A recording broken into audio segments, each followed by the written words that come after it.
Hello, everybody. You're very welcome to tonight's foundation program. So I thought maybe we would begin. First of all, you're all very welcome if you're here in the center, and also if you're zooming in. It's perfectly welcome. It's so good to have you here. So I thought we'd begin maybe with a breathing meditation, and also to set our intention, just to think about our intention again. And because I think I was saying before, at the heart of all of Buddhist teachings, and probably at the heart of everything, is our intention, is basically our sort of motivation behind why we're doing something. And for these teachings, it's the very root of it, like at the very root. And as we know, I think I said before, we could have the most powerful machine in the world, the most powerful system in the world. But if it has one fault or one flaw, it won't work. It really won't work. And we've probably seen this in different things. And for this, in terms of our intention, maybe it's completely up to you in terms of what your intention is for being here. And maybe it's helpful if we're here to benefit ourselves and to benefit everyone else, everyone who we come into contact with, every single living being. It's the most supreme intention, the most superior intention, to benefit ourselves, to benefit everybody, to benefit everyone, every single living being. And as I said before, it's sort of like it makes things transform instantly from being ordinary to being extraordinary. We can do that instantly just by setting an intention and setting a motivation. And then we can try. The thing is that we don't have to be perfect. We don't have to do it exactly right. We just try. And we don't worry. We just try. We set this intention, and then we just then actually try. And sometimes we kind of have to go back to it, and that's fine. So okay, so let's then begin. And maybe we'll start with just with finding a position that we can be comfortable in for the next five minutes or so, 10 minutes. So if we're sitting, we can have our feet on the ground, or if we're on a cushion, just sitting comfortably. Palms can be in our laps. Our back, if we can tend to keep it straight but relaxed. Straightness of our back helps us to just keep our alertness. And our eyes can be partially closed or gently closed.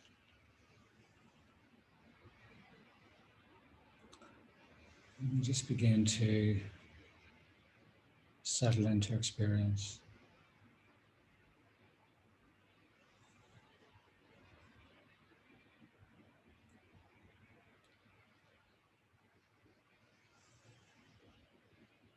And we can think I've made time for this meditation. And we can begin to dissolve away everything that's happened in our day. Just let it go. Whether it excites us and makes us happy, or whether it irritates us.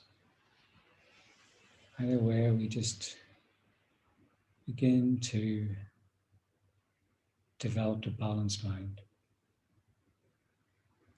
Just let everything from our day just vanish and let it go.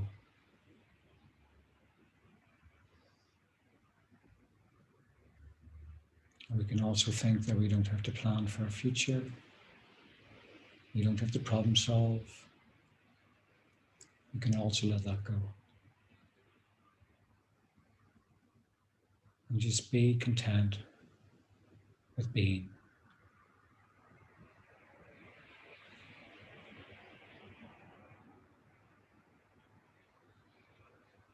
We don't have to have the perfect, comfortable position. We don't have to have the perfect external conditions. You just accept everything as it is.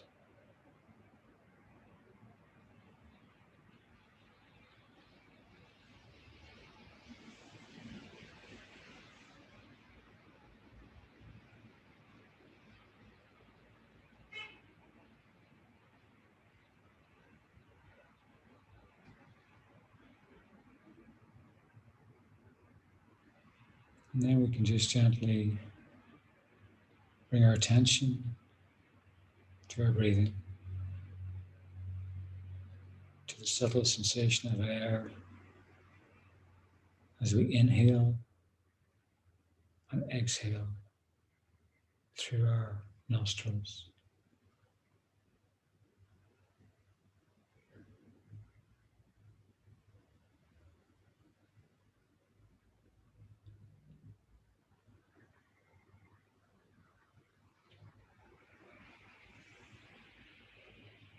Just drawing our attention to this air that supports our life,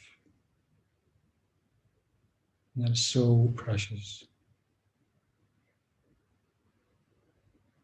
but rarely noticed.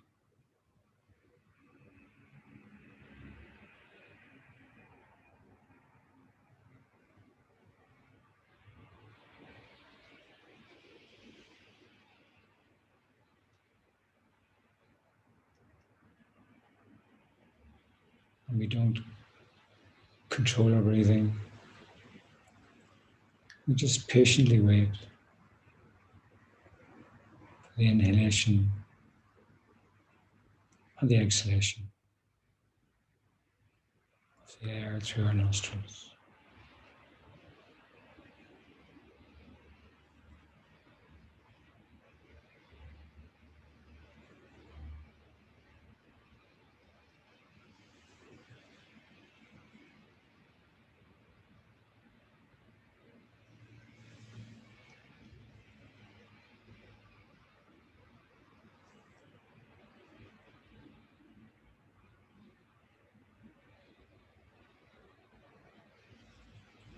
And when our mind wanders to a sound or a memory or a feeling or experience, it's no problem.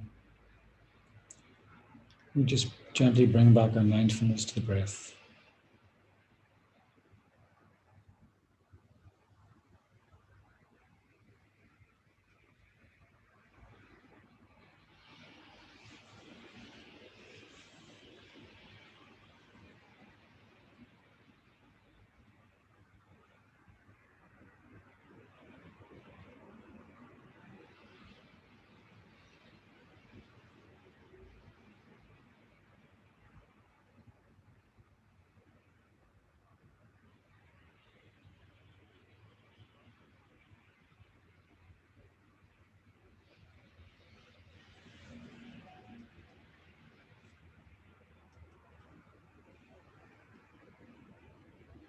Not getting caught up in any inner dialogue, any thoughts or feelings.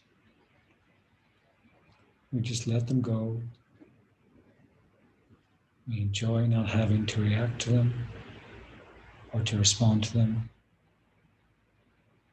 We just bring our concentration back to the breath.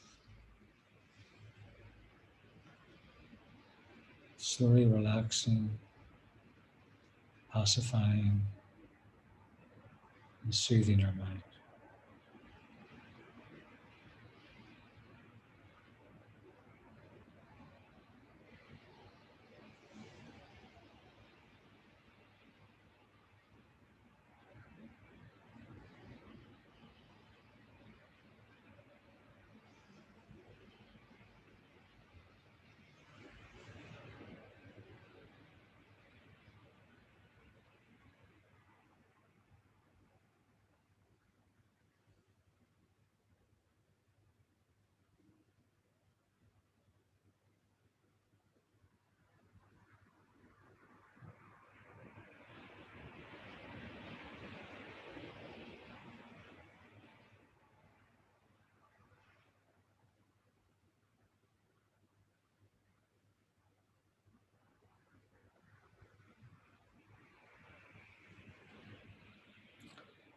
And as we enjoy the peace, just focusing on our breath, just sitting, just breathing, just being, can bring to our mind.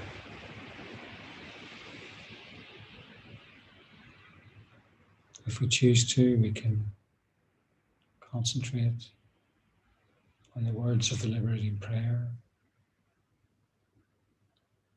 and the meaning of these words.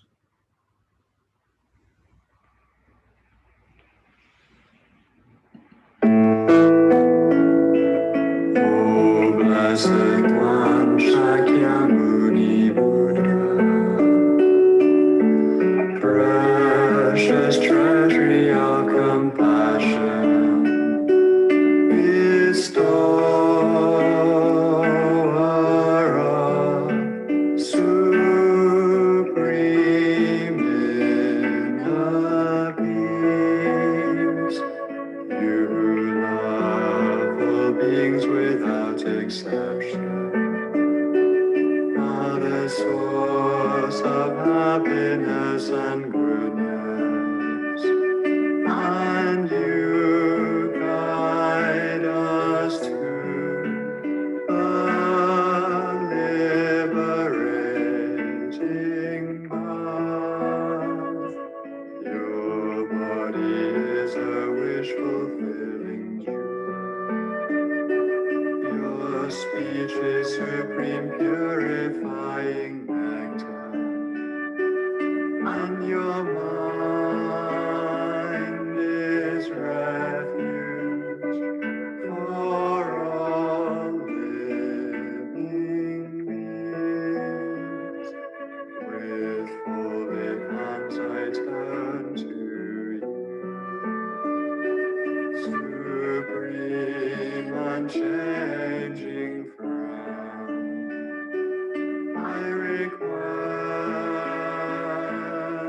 from the depths of my heart, please give me the light of your wisdom to dispel the darkness of my mind, and to heal my mental continuum. Please nourish me with your goodness, that I in turn may nourish all beings with an unceasing banquet of delight. Through your compassionate intention, your blessings and virtuous deeds, and my strong wish to rely upon you, pale suffering quickly cease, and your happiness and joy be fulfilled, and may holy Dhamma flourish forevermore.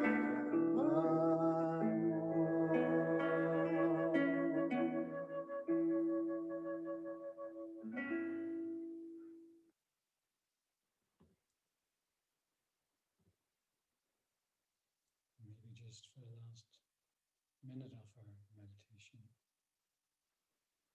and just internally at our heart, and set an intention, motivation for this class. And make it, as personal as we can.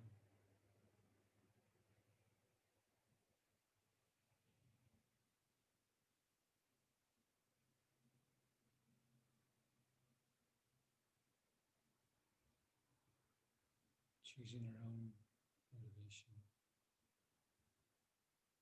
moving from the ordinary to the extraordinary.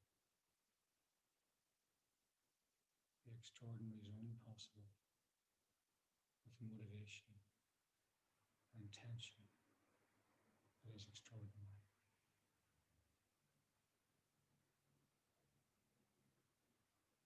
So as a suggestion,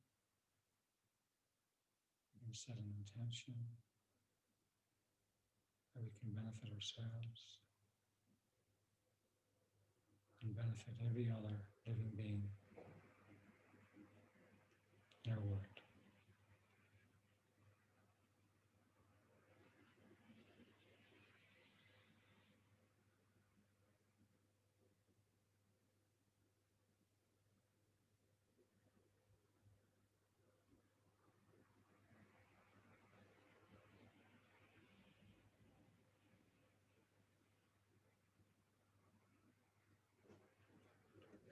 When ready, we can relax our concentration. We can gently open our eyes and come out of meditation when ready.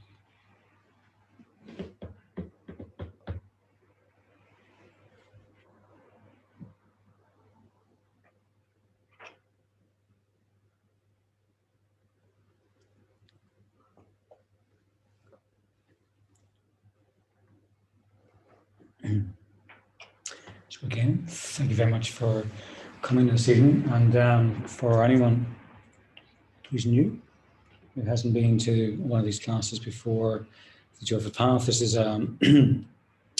this is a foundation program which really looks at the entire book of the Joyful Path of Good Fortune. And the path, as we were saying before, we've been off for a couple of weeks, is really an inner path. It's an inner path, it's an inner spiritual path. And I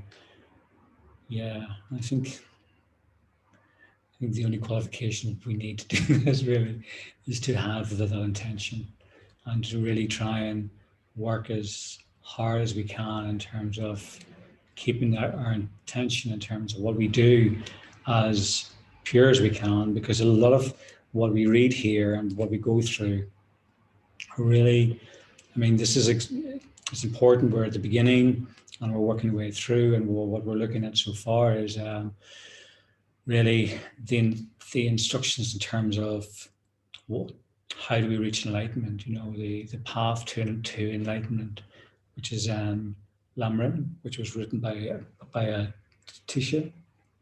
And we get an oral lineage here. We get a lineage of words in this book. And again, it's so important to know this. I was reading a quote in terms of if we, I'll just actually read it. I was reading a little quote earlier, and it said this is from a different book, but it said to trace a river back to its source, you need to go right back to the snow line. So this is talking about Tibet, which is known as the land of the snows, really, but it's saying to trace a river back to its source, you need to go back to the snow line. And in terms of these teachings, we need to go back to Buddha and look at the lineage in terms of what makes this a qualified path. These lineages go right back to Buddha's teachings. And if we imagine the ocean of Lam Rim, or the ocean of the sages of the path, which this is about, so we imagine this like planet with one ocean, and every continent has got rivers running into that ocean. And we can imagine that, so there's this ocean of Lam Rim, this ocean of the sages of the path to enlightenment, and every river running into that is like a teaching. It's like a teaching from Buddha, which is meaning that really every word in this text has got meaning and is a teaching. So there's so much in it. There's so much in it, and even in these early sages, perhaps you could maybe sense that. But I thought this evening we would meditate on the mind of humility. So for anyone who's new, we do some prayers for meditation, and at a certain point in that, we actually stop and then we do like a meditation, which is roughly for about 20 minutes. And I was thinking before this, what we did last time we were here, but we were listening how the Buddhist teachings in Tibet had gone through darker times and had virtually disappeared. And Atisha at that point was in India, and he had many disciples, and Buddhist teachings and Lamrim was very it's very ingrained within the culture, and Tibet lacked that. There was like a darker time, and you may recall that Yeshe O, or as I think his pronunciation of his name is, had gone in search of like a spiritual guide, somebody who could come to Tibet, and in that quest he got captured by a king and he got thrown into prison, and his nephew, who was the heir, came to more or less seek him and to and I was just thinking in terms of intention. I was thinking of our actions, and I was thinking of everything in this world today. And one of the quotes from his nephew, his name's Yang Chuba, this is page 14, was he actually considered, so his uncle was in prison, he was threatening death with him, he was dying. And the response, the inner response that came from the nephew was, I am powerful enough to wage war on this king. But if I do so, many people will suffer, and I will have to commit many harmful, destructive actions. And we were thinking last week, or the previous time we were here in this class, that imagine a leader, like a world leader today. I'm not just talking about political leaders of the major countries. I'm talking about leaders in ourselves, you know, the battles we get into in our daily life and our daily work, that we wage war. We wage an inner war. We're like, I'm not letting you off with that. You know, we think internally, you're going to get a piece of my mind. And that piece of the mind is usually not compassion or kindness or love. It's usually it's usually anger. It's usually hostility. If we say, like, I'm going to give you a piece of my mind, it's not, it's generally not kindness. But this nephew saying, I am powerful enough to wage war on this king, but if I do, many people will suffer, like they will perish.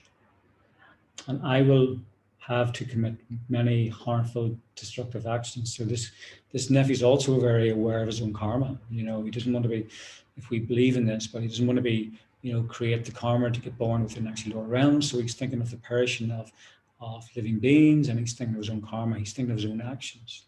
So somebody who has this power, who's going to use it not with anger, you know, he's not, he might feel anger, but this isn't because the king's there. But from this, he says, I have the power to wage war, but that's not where his actions. He's really contemplating who will suffer, who will perish, and the impact of his own actions.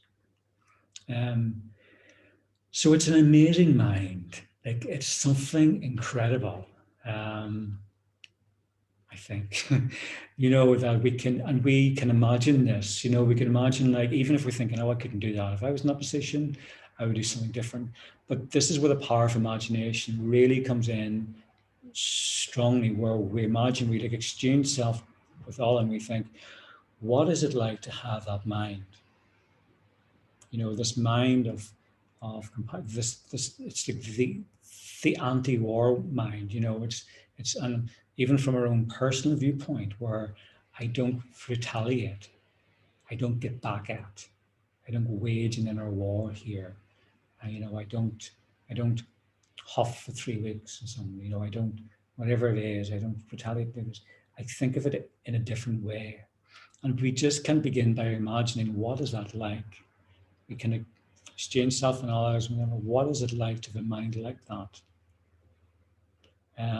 So humble. Like this, in terms of this, it's such a humble mind. It's like, and also a mind that's aware of consequences. You know, positive ones and also negative ones. It's basically a responsible mind here.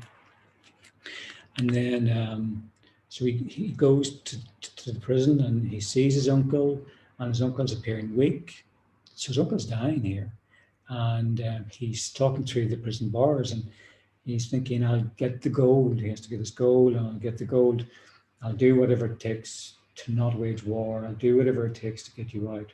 I'll give this king what he wants.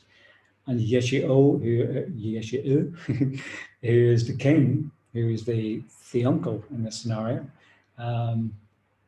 his response is, and I guess for that king as well, to hear his nephew say this, you know, it must, I'm thinking this, I'm trying to, but there must be a contentment arises that this nephew, who's going to be the heir at some point, has wisdom.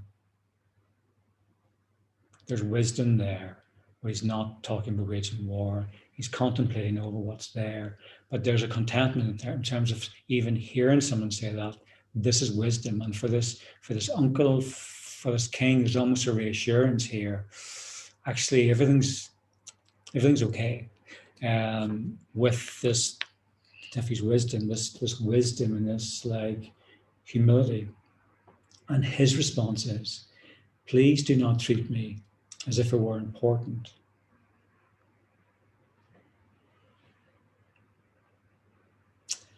So his response wasn't yet going to get the gold. He's, please do not treat me as if I were important.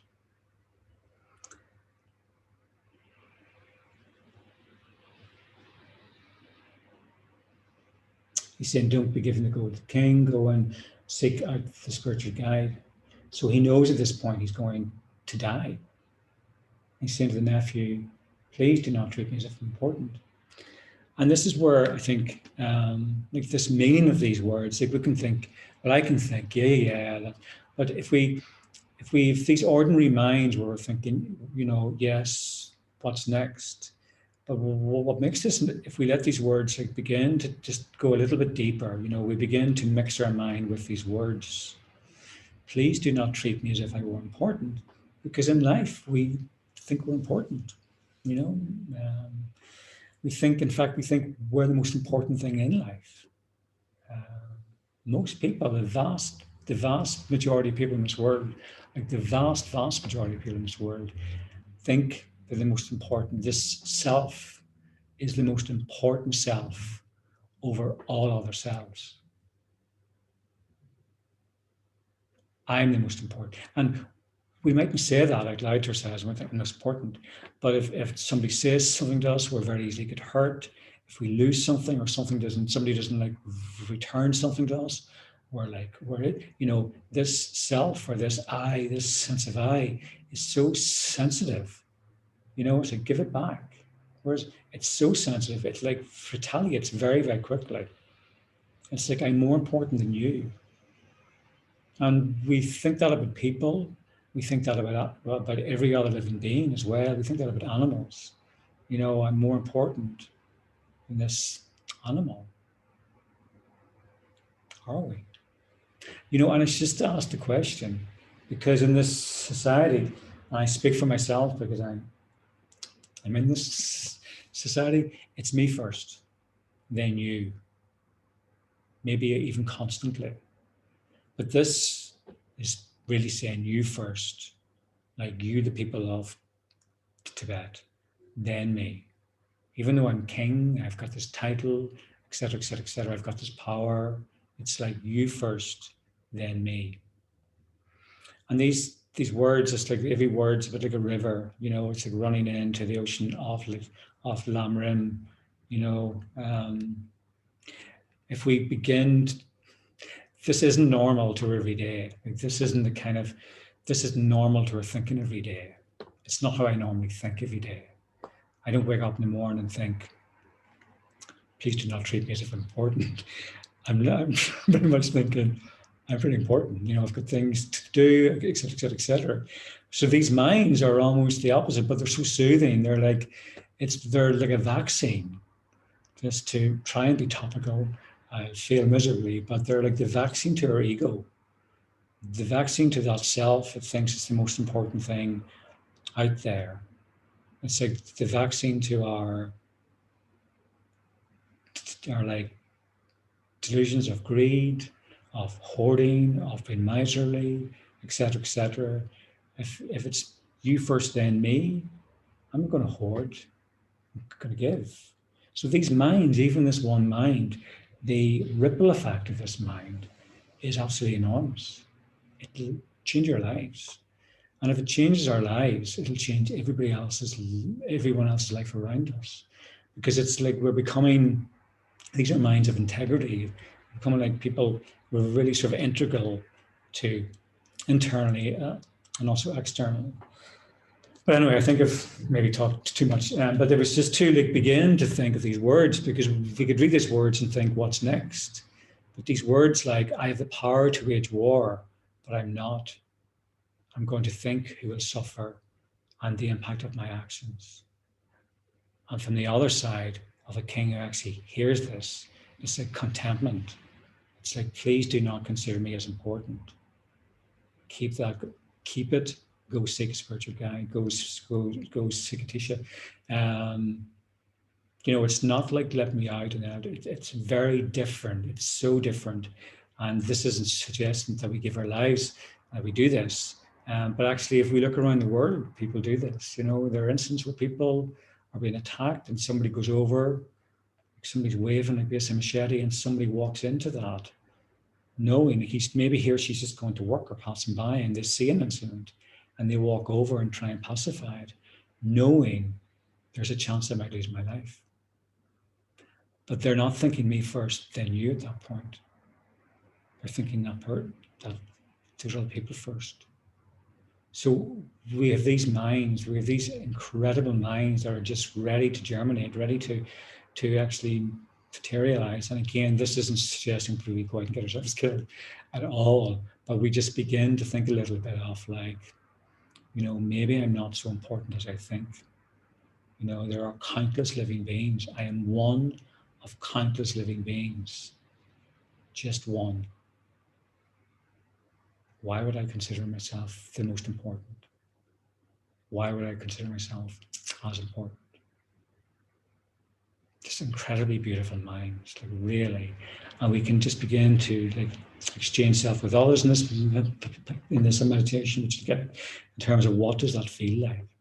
What does it feel to have this kind of mind? Okay. So we'll begin with the prayers as normal, and then I'll get into meditation. And then from there, we read on from the book. So again, if we just get a posture, and if you're here and you have a sadhana, read it, or you can not read it, and just do whatever we're comfortable with. And if we can, and if we want to, it depends if we want to, it doesn't matter, we can like tune out or we can tune in, but if we're beginning to tune in, just to even begin to think of the words of these prayers, just to think of what they might mean. Another meaning, another word that is Lamrim, that river that flows in to Lamrim. Okay, so we can find a position comfortable for the next 35 minutes or so.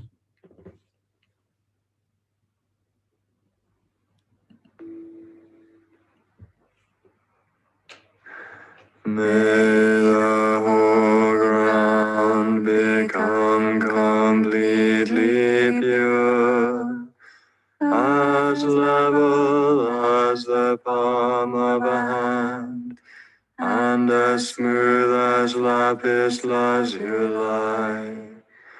May all of space be filled with offerings from gods and men, both set out and imagined, like offerings of thee, O good one. In the space in front, on a lion throne, on a cushion of lotus, sun and moon, sits Buddha Shakyamuni, the essence of all my kind teachers, surrounded by the assembly of direct and indirect gurus, Yidams, Buddhas, Bodhisattvas, heroes solitary conquerors, heroes dakinis and armor protectors. I and all my kind mothers, fearing samsara's torments, turn to Buddha, Dharma, and Sangha, the only sources of refuge. From now until enlightenment, to the three jewels we go for refuge. I and all sentient beings until we achieve enlightenment, go for refuge to Buddha, Dharma, and Sangha. I and all sentient beings until we achieve enlightenment, go for refuge to Buddha, Dharma, and Sangha. I and all sentient beings until we achieve enlightenment, go for refuge to Buddha, Dharma, and Sangha. I and all sentient beings until we achieve enlightenment, go for refuge to Buddha, Dharma, and Sangha. I and all sentient beings until we achieve enlightenment, go for refuge to Buddha, Dharma, and Sangha. I and all sentient beings until we achieve enlightenment, go for refuge to Buddha, Dharma, and Sangha. I and all sentient beings until we achieve enlightenment, go for refuge to Buddha, Dharma, and Sangha. Through the virtues I collect by giving and other perfections, may I become a Buddha for the benefit of all. Through the virtues I collect by giving and other perfections, may I become a Buddha for the benefit of all. Through the virtues I collect by giving and other perfections, may I become a Buddha for the benefit of all. From the hearts of all refuge objects, lights and letters stream down and dissolve into myself and all living beings, purifying negative karma and obstructions, increasing our lives, our virtues, and dharma realization.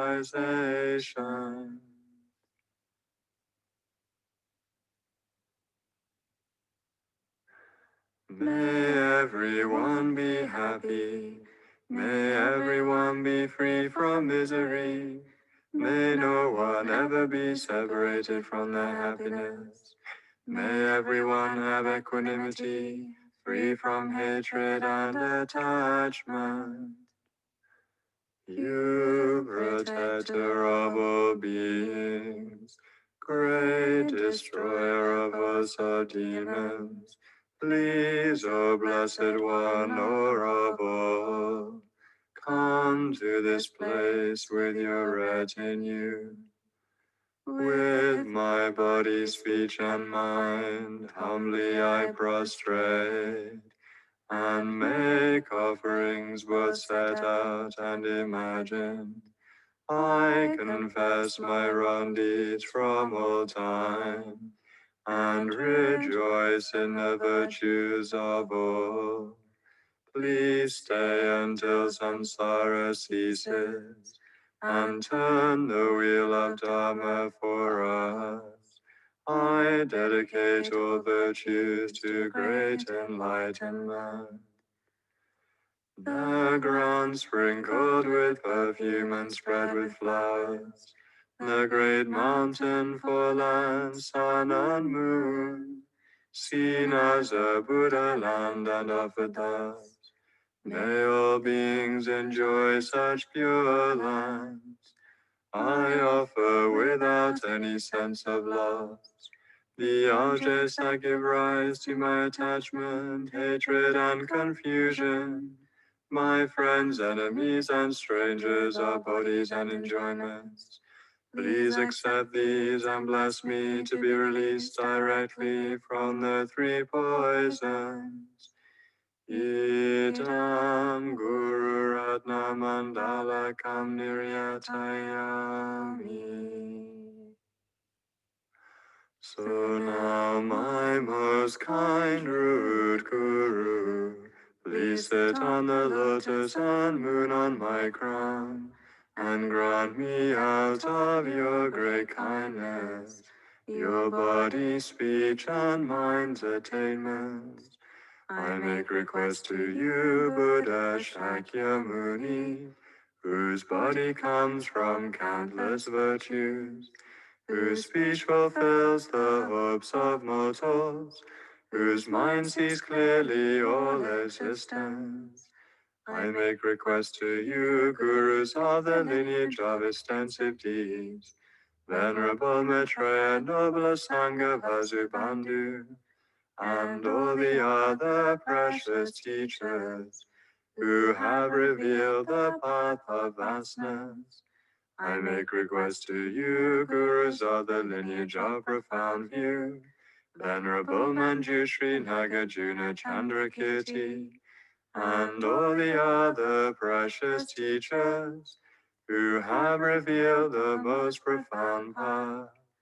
I make request to you, Gurus of the lineage of secret mantra, Conqueror Vajradhara, Tilopa, and Naropa, and all the other precious teachers who have revealed the path of Tantra.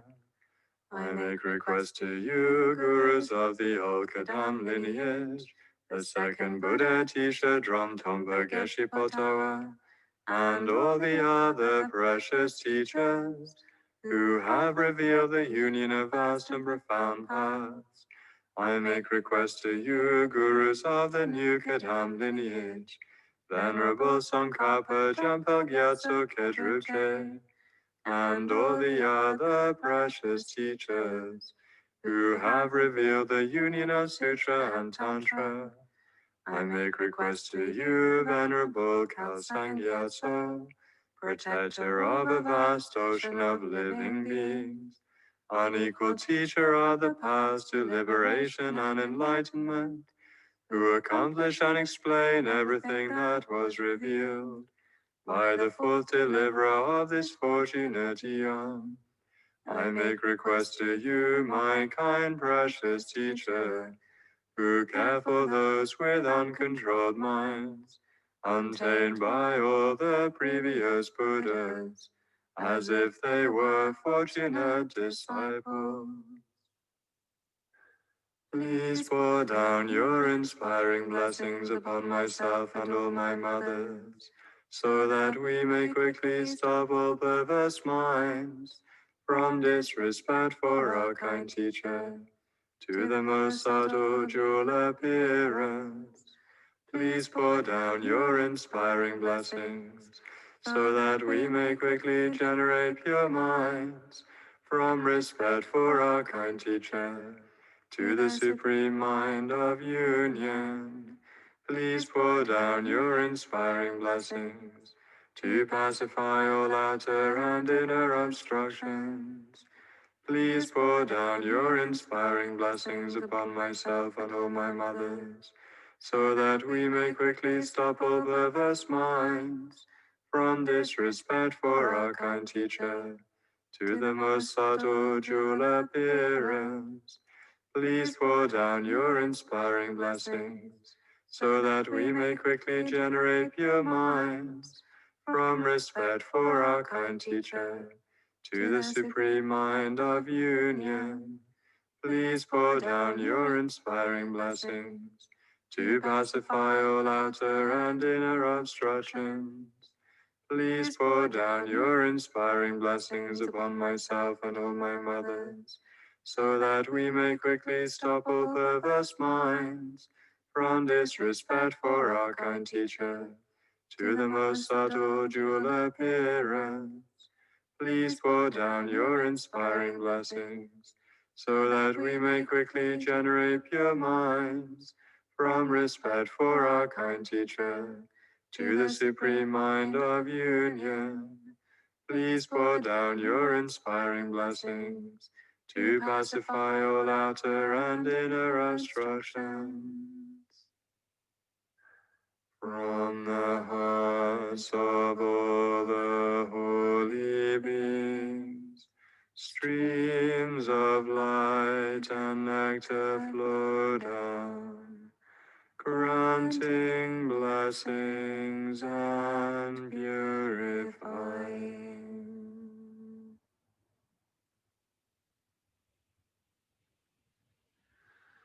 The path begins with strong reliance on my kind teacher, source of all good. Oh, bless me with this understanding to follow him with great devotion. This human life with all its freedoms extremely rare, with so much meaning. Oh, bless me with this understanding all day and night to seize its essence. My body like a water bubble decays and dies so very quickly. After death come results of karma just like the shadow of a body. With this for knowledge and remembrance, bless me to be extremely cautious, always avoiding harmful actions and gathering abundant virtue. Samsara's pleasures are deceptive, give no contentment, only torment. So please bless me to strive sincerely to gain the bliss of perfect freedom. Oh, bless me so that from this pure thought come mindfulness and greatest caution, to keep as my essential practice the doctrine's root, the Pratimoksha. Just like myself, all my kind mothers are drowning in samsara's ocean. Oh, so that I may soon release them, bless me to train in bodhicitta. But I cannot become a Buddha by this alone, without three ethics. So bless me with the strength to practice the Bodhisattva's ordination, by pacifying my distractions and analyzing perfect meanings. Bless me to quickly gain the union of special insight and quiescence. When I become a pure container through common paths, bless me to enter the essence practice of good fortune, the supreme vehicle Vajrayana. The two attainments both depend on my sacred vows and my commitments. Bless me to understand this clearly and keep them at the cost of my life. By constant practice in 4 sessions, the way explained by holy teachers. Oh, bless me to gain both the stages which are the essence of the Tantras. May those who guide me on the good path and my companions all have long lives. Bless me to pacify completely all obstacles, outer and inner. May I always find perfect teachers and take delight in holy Dharma. Accomplish all grounds and paths swiftly and gain the state of Vajradhara.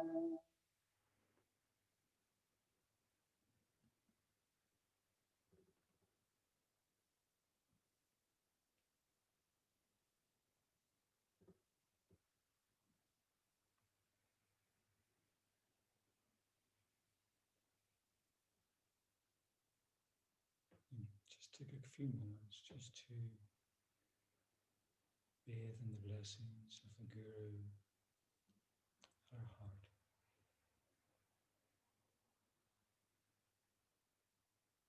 We can understand that these blessings will dissolve any obstructions to our meditation, to develop the mind of humility.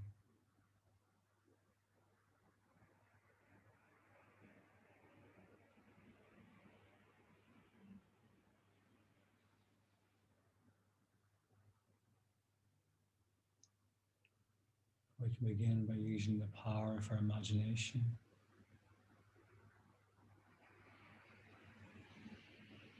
to reverse our tendency of me first, then you, to you first, then me.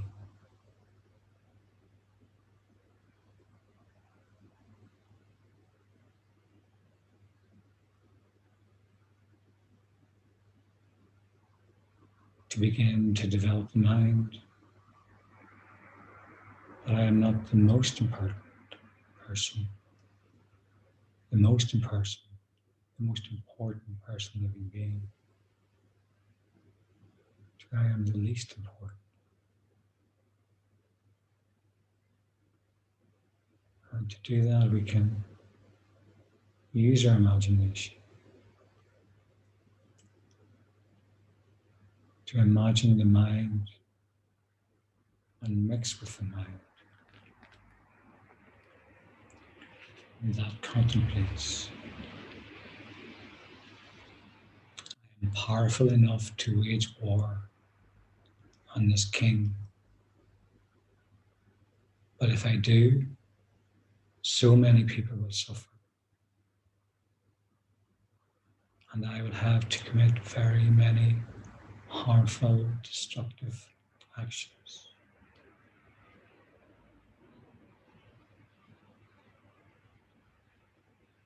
What does that mind feel like?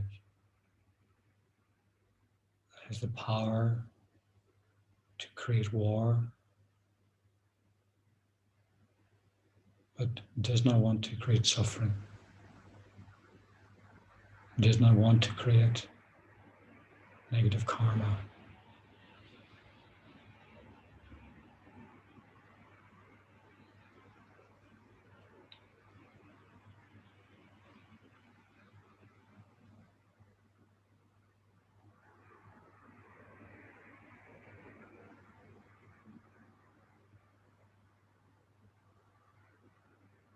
What does this mind feel like?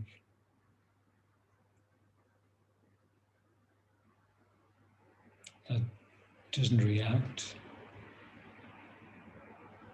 to an ego's neurotic needs,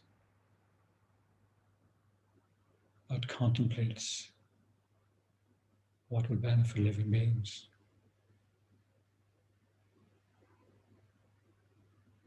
A mind that puts others first.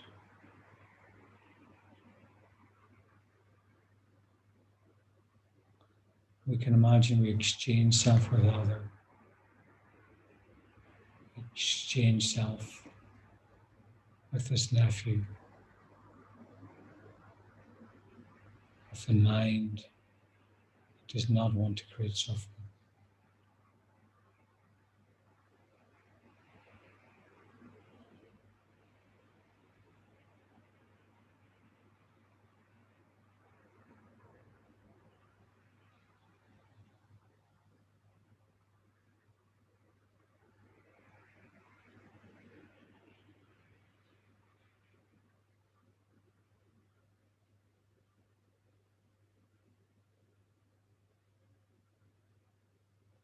We can also contemplate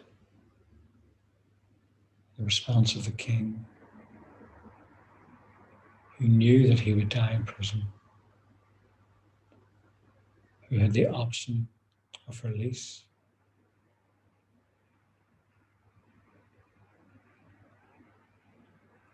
but knowing the wisdom of his nephew,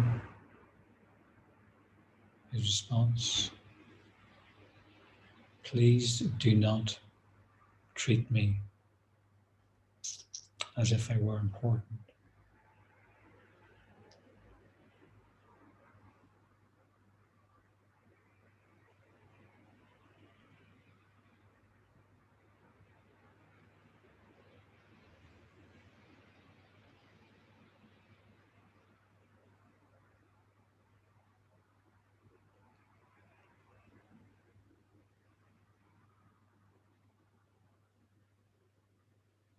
As king, who bases himself as the least important,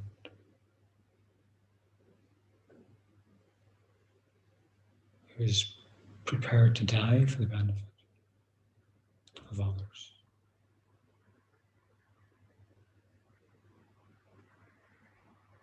Using wisdom.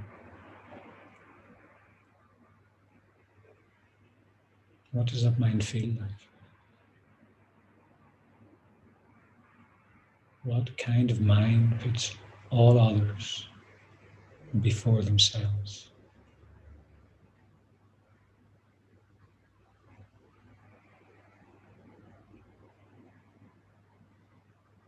This is not a weak mind. This mind has power. This mind has wisdom. And this mind creates change for all others. This mind has integrity, both inner and outer.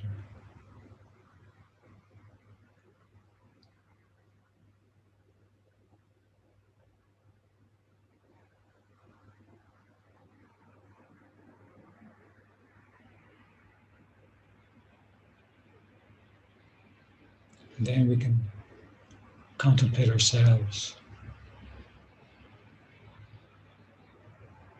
I am one being,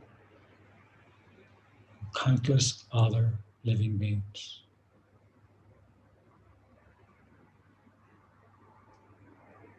The number of other living beings in this world cannot be measured.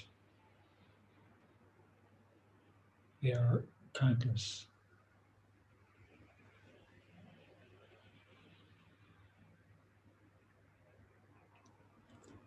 Why would I feel that I am the most important?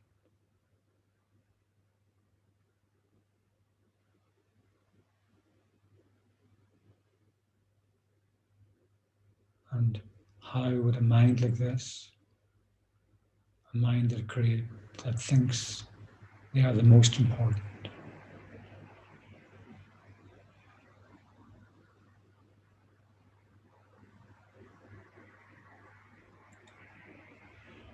a mind is sure to create harm both in herself and others. It is so fragile and sensitive.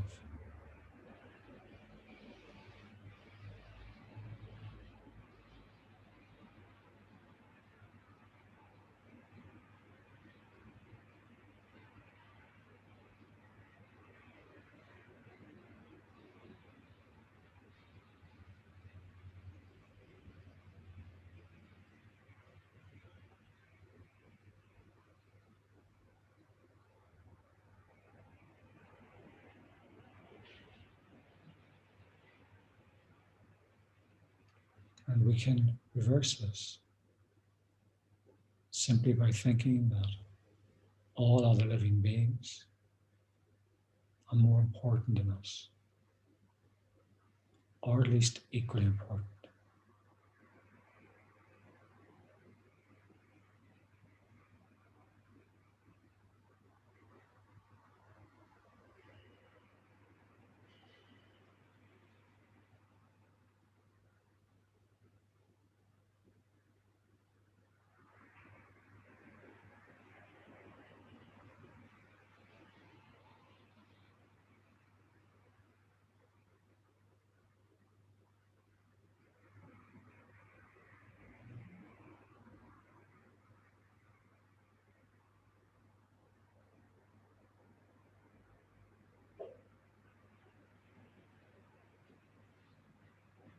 This mind is not vulnerable to insult, not vulnerable to be offended.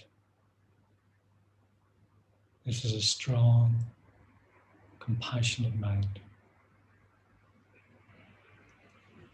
This is a humble mind. Viewing all other living beings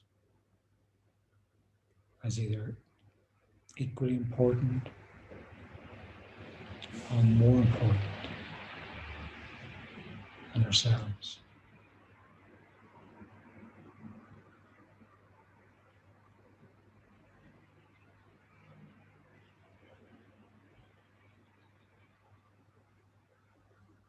And we can contemplate in our meditation, I am one person, others are countless.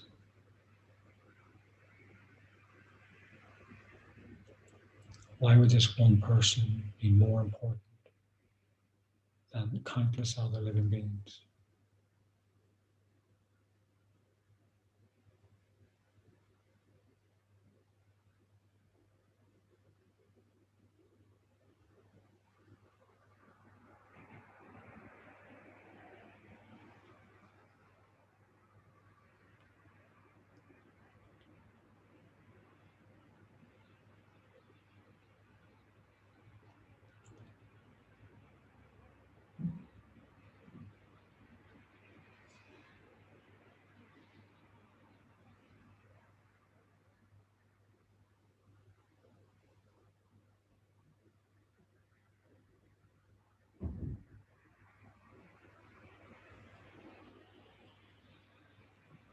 And for the final few minutes,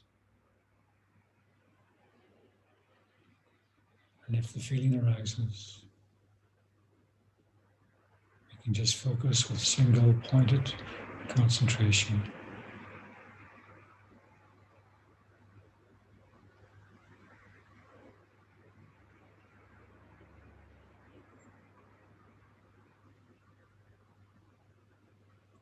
All other living beings are as important or more important than one living being.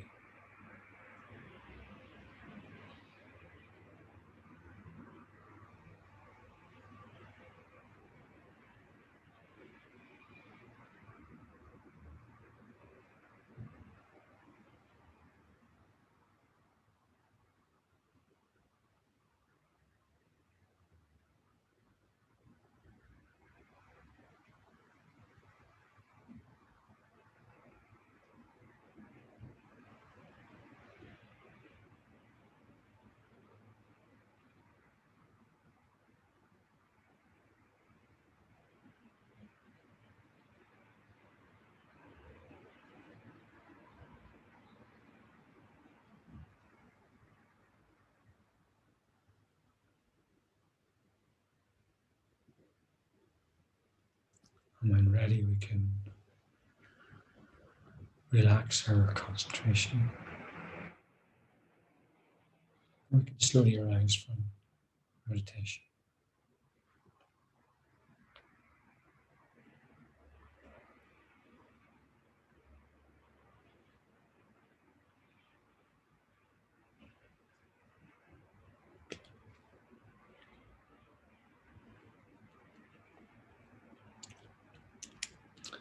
Okay, so thought we'd just carry on and see how far we can get with our text. So I think last week or the week before, we were just at page 15 and we finished at the paragraph where, Yoshio had replied, "Please do not treat me as if I were important." And he was telling his nephew to invite Deepankara Shurana, who's going to be a teacher from India, to his country. So in the last paragraph, it begins that Yangchup, who is the uncle, sent the translator Nigatsu together with some companions to India with the gold. So remember again, these are translators who are leaving. They're leaving their home. They're leaving their family. They're leaving everything. So little attachment to this life. They're and they know that the compassion of this king, they know the intention, and they know the motivation. And they know that this trip was going to be incredibly arduous with the climate, I'd said before, and with the journey. So again, like Bodhisattvas everywhere here, just people who are prepared to do whatever it takes and give up, like literally leave and give up for what's greater than that one person. When they met Dipankara Shirana, they told him what was happening in Tibet and how the people wanted to invite a pure spiritual guide from India. They told him how much gold the king had spent for the purpose of inviting him and how many Tibetans had died for the same purpose. Finally, they gave him Yeshe-O's message: to restore pure Buddha Dharma in Tibet, I sincerely wish to invite the qualified teacher, Dipankara Shirana, and for this purpose, I have accepted dying in prison. So remember, this king, Yeshe-O, this is not just an ordinary person. This is, even from what we're reading here, this person has deep faith in the three jewels. He's never met this spiritual guide. He's only heard of him, but he's willing, like he's this faith, this faith's overriding everything. So he's invested all this time. So that was it, that he's invested so much, and he's saying, I've accepted dying in prison. When they'd made the request, Dipankara Shirana, who will become a teacher, just in case you joined us, considered what they'd said and accepted their invitation.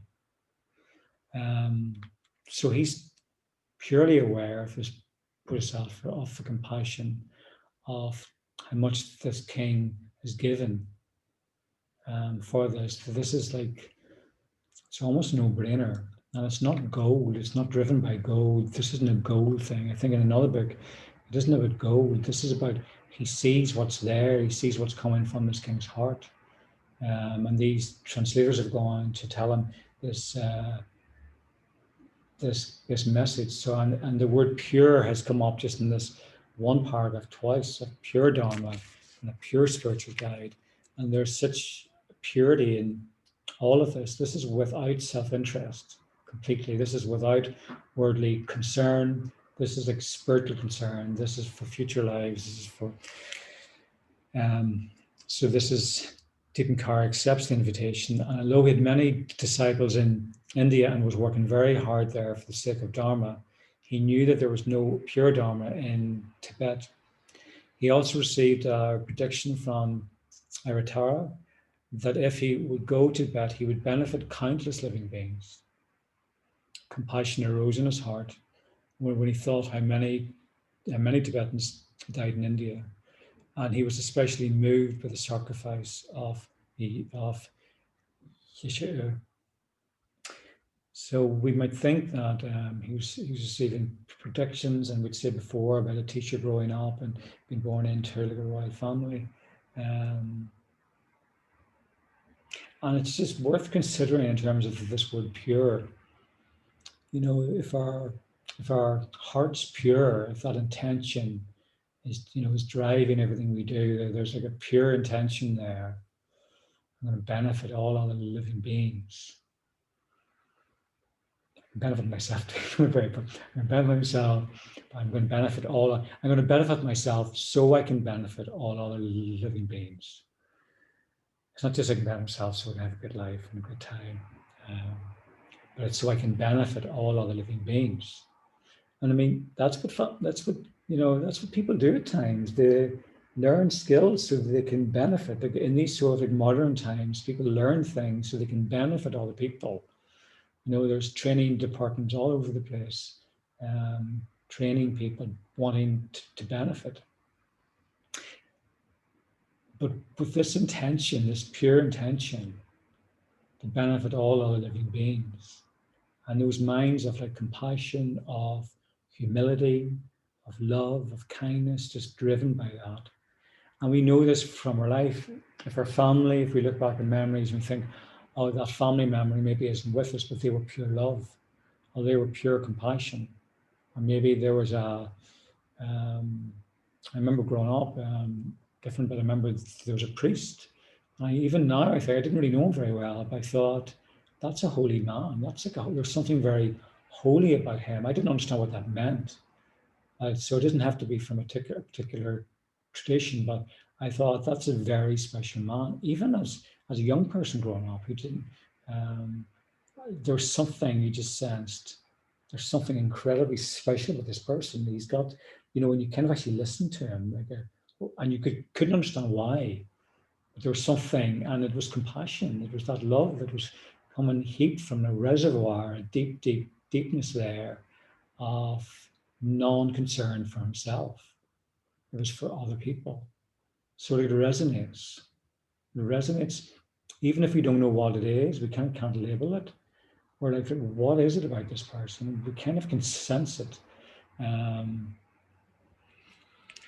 It's very deep, it's very special, and it's very, very pure, and that purity, with that purity of the pure of heart, is it possible to receive a prediction from an enlightened being? We might think in this modern world, absolutely not, that sounds ridiculous, but I don't know, I can only guess. But if I had a pure heart, I would guess absolutely. Absolutely. It's the level, it's the purity here. So then it continues that Dipankara Sharana had to make his way to Tibet in secret. For had his Indian disciples known he was leaving India, they would have prevented him. He said that he was making a pilgrimage to Nepal, but from Nepal he passed into Tibet. When his Indian disciples eventually realized that he was not going to return, they protested that the Tibetans were thieves who had stolen their spiritual gain. Since it was customary in these days, that it is today, to greet an honored guest in style, Yangchub, who's the nephew, sent an entourage of 300 horsemen with many eminent Tibetans to the border to welcome Atisha and offer him a horse to ease the journey to Nigari. Atisha rode at the center of the 300 horsemen, and by means of his miracle powers, he set 1 cubit above his horse's back. When they saw him, those who previously had no respect for him developed very strong faith, and everyone said that the second Buddha had arrived in Tibet. So I know whenever I was reading this, maybe initially maybe I was thinking, this guy's floating on a horse, and I guess it's up for us to make our own minds in terms of that. And this has come back, in this era, having miracle powers. There's a lot of yogis, a lot of very realized people who have miracle powers today also. But it wouldn't be socially accepted if somebody came into town like this. But in those days, yeah. But again, I'd say just keep an open mind, pause it or don't. So then it continues that when Atisha reached Nigari, Yangchub requested him, "Oh, compassionate Atisha, please give instructions to help the Tibetan people. Please give advice that everyone can follow. Please give us special instructions so that we can practice all the paths of Sutra and Tantra together." To fulfill this wish, Atisha composed and taught the lamp for the path to enlightenment. Give these instructions first to Nigari and then in central Tibet. Many disciples who heard these teachings developed great wisdom. While he'd been in India, Atisha had received a prediction from Aryatara. When you go to Tibet, a layman will come to receive instructions from you, and this disciple will cause Dharma to flourish far and wide. This prediction referred to Atisha's foremost disciple, Drumtampa. At first, Atisha taught Lamrim, mainly to Drumtampa, And to all disciples, he gave instructions on secret mantra. When Ajahn Thampa asked him, why do you give Lamrim mainly to me and not to others? A teacher replied that he was especially worthy to receive Lamrim teachings. After teacher's death, Ajahn Thampa was regarded as his successor and respected as his equal. Ajahn Thampa taught Lamrim extensively in Tibet. So it's interesting that he was teaching some people secret mantra, the tantra meditations, and which are around great bliss and self-generation, and sometimes and even Geshe, the author of this book, Venerable Geshe, who's our spiritual guide, does this. There's many empowerments, and I think next year there's High Shiva Tantra in Australia, I think. But there's so this the High Shiva Tantra that previously was just it was unheard of to be taught in public. These are now taught very publicly, and it's matching what people need perhaps at this point. In terms of that, people want that sort of like these tantric meditations, and sometimes the meditations in death. I was just thinking actually that Gin Sampton, I don't know, he's a monk he's the resident teacher in Glens Bay, which is in New York State, so it's in the upper state. It's in the city of New York, but not New York City. But he's doing an Instagram post for the next few days, and every day has got a Lamrim meditation on it. So it's beautiful. It's a really wonderful. He's a great teacher, and it's really wonderful. If you're familiar with Lamrim, it's a great way to develop practice. And if you're brand new to Lamrim, it's an incredible opportunity to begin to understand what the Lamrim meditations are about. The meditations on karma, on death, on meditations in the lower realms, all the different meditations which are there, the meditations are maybe on renunciation. So it's like, it's just a beautiful snapshot of each one of those meditations. So if you want to, you can, it's on Instagram, and his name's Gin Sampton. So if you want that contact, we can give it to you later. You can actually contact us. So I'll maybe read a little more, and then we can go into the paired discussion. So then it goes on to say that 3 lineages of Lamrim instructions were passed down from Ajahn Thampa. So there's 3 lineages here they passed down. Kadam Shampawa passed from Ajahn Thampa to Geshe Pitawa to Geshe Sharawa, and 3 further teachers to Jason Kappa. So this is the actual lineage.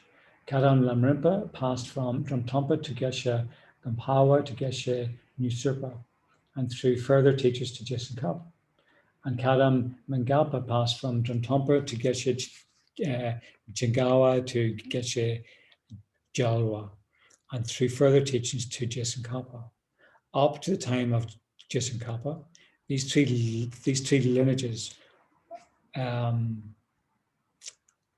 called Old Kadam lineages.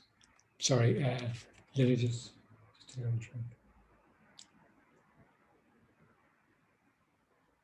And then he goes on to say that the 3 lineages from the time of Jason Kappa to the present day are called the New Kadam lineages.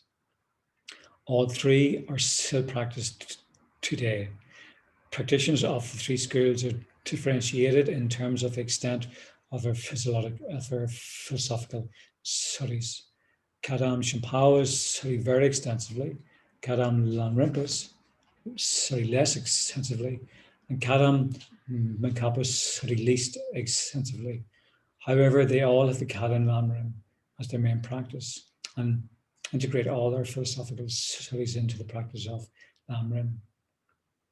He then continues that the great spiritual guide, Lagwan Chungpa, is an example of Kadam Shampawa. He studied philosophy for many years in central Tibet, and when he qualified as a Geshe, he returned home to Kham in eastern Tibet. There he received instructions from Jamyang Chepa and came to know the entire Lamrim. He then realized that all Buddhist teachings are to be taken as personal advice and put into practice. So this is just describing the lineages, and obviously And I guess in Tibet, I don't know, but I guess now as well, but in many years ago, students went to monasteries from very young ages and debated and had discussions and studied and memorized. And the philosophical studies aspect of it was a huge part of it. And today as well, I know our spiritual guide here, he became a monk at a very young age too. So people also become ordained at very young ages and began their studies as well, and maybe moved around, went to different spiritual guides and who and developed their own actually knowledge. But he's saying here, whereas I guess in this society, we don't go to monasteries, we don't, and even people who are ordained here now, maybe, people don't get ordained at very young ages, but in this society, that type of study would almost be infeasible for us. If that was the only way we could get these teachings, we just couldn't do it. Or this society, it just doesn't actually match. So this might say that some of the philosophical studies are less intensive, and that's what it's saying. But really, this book is the condensation of all of Buddha's teachings. It's all of the stages of the path to enlightenment. I mean, everything we need is right here. And we have this incredible opportunity. And even in this day, like every center, most centers in the world of this tradition have a foundation program. But doing this book, even like studying this book, having the opportunity to even look at this book and to explore this book and to explore these words, these like Lamrim words, as to what they mean, and just begin to dissolve and to begin to absorb some of the words into our heart and mix our mind with them, is such a great opportunity. Like it's literally, it's like a priceless opportunity. But what he's saying here is in terms of using what we're getting here and what we're maybe beginning to, we just explore actually more of the meditations later, is that we use this as personal advice and we put it into practice. So anything we like, and maybe, I don't know if you want to explore this in your prayer discussions in terms of how you can use what you hear here, what you understand here, how you can begin to take it as personal advice and practice it. Practice the mind of humility, even beginning to think, I'm not as important as I think.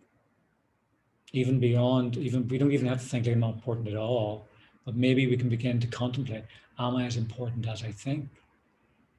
What kind of a mind is that? What kind of an insight or what kind of an attitude is that believes that they're the most important person? Because if everybody in the world believes that, we're going to have a world of conflict. And we've pretty much a lot of conflict in the world, but a lot of people who believe they're the most important and that their view is the most important. So if we're having a conversation and your view doesn't match mine, I get it's like almost like my view is the most important view, and it's the right view, it's the correct view. And if somebody has a different view, our reactions can lead to anger very quickly, like very quickly. And we can begin to think, is that the right reaction? Because somebody has a different view. Is that the most helpful reaction? And we can even think, is my view correct? It doesn't do us any harm. I remember I read something recently. It's not in this book, but I read an email. It was actually for the source, but somebody's asked the question, am I on the correct path? That was just the question. And it wasn't like a Buddhist, it wasn't like under the headline of a Buddhist. And the person was saying more or less that if everybody thinks the same as you and everybody gets angry the same as you at the same things and everybody's the same, it was saying that if everybody who agrees with you and gets angry at the same things as you and has the same view and et cetera, and these different things, you're probably not on the correct path. You're probably not on the right path. We tend to feel that everyone agrees with me I'm right.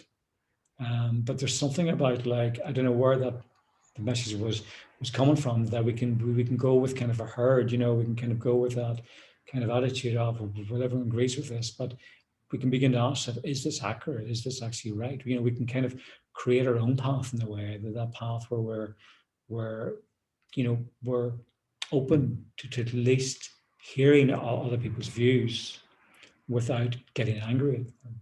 Because that's absolutely everywhere. If somebody says the wrong word, people jump on them. It's like literally, and there's no room for compassion. There's no room for making a mistake. There's no room for learning. There's room for the actual punishment. That's it, nearly. There's room that person needs to. But there is, I think, in terms of just developing our mind. So taking this as personal advice and putting it into practice. What does a humble mind mean? If I can wage war, but I'm not. If I'm at work and somebody insults me, do I wage war on that person? Do I get, what am I doing? Will what I say back to them make us suffer more? Am I creating suffering with my reaction? If somebody doesn't like our post, how do I, just things in terms of how can I begin to develop a mind of humility, and be less important, maybe even be the least important. See animals differently, just, yeah. So I'll leave you to have some discussion in 15 minutes, and maybe you could, I don't know, have discussion. I know there's two people here, maybe who haven't been here, and I'm not sure if you're online, but just to talk about what actually resonates for you during this teaching, and even the subject of what does purity mean, is because it's not a word that people generally use very often, but like pure Dharma, pure spiritual guide, pure path, pure lineage. Yeah, you can make your own choice in that.